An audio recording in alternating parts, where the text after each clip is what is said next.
pagandahin niyo yung asawa niyo. Kung gusto niyo sexy, bigyan niyo ng budget ang asawa niyo para may pampasexy.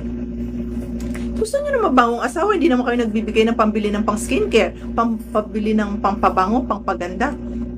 Tapos maghahanap kayo ng magandang asawa, ay hindi mo nga mabilhan ng feminine wash, hindi mo nga mabilhan ng toothpaste, hindi mo nga mabilhan ng pang skincare, hindi mo nga mabilhan ng pangpaano sa buhok. Tapos naghahangad ka ng maganda.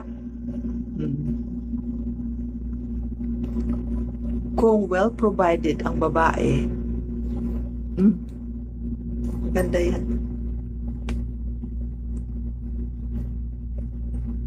Maghanap ka ng maganda, tapos kulang-kulang ang binibigay mo. Baka kayo mga bet, pagandahin mo ng mga asawa nyo. Oh. Gagaling nyo sa kabit nyo, pero ang asawa nyo pinapabayaan nyo. Gagaling nyo, hindi nyo alam. Nuuto lang kayo nyan. Natural. Kunwari magkikare-career, kabit nga eh.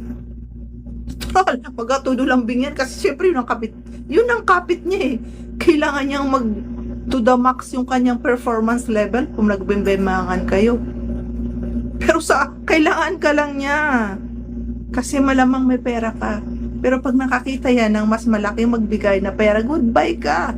Yung titi mo, gold. Mga lalaki ha.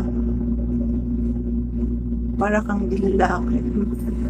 Papagalitan ka dyan. Pag lagot ka, Jeff, andyan yun ang mga darling ko dyan. Kawawa yung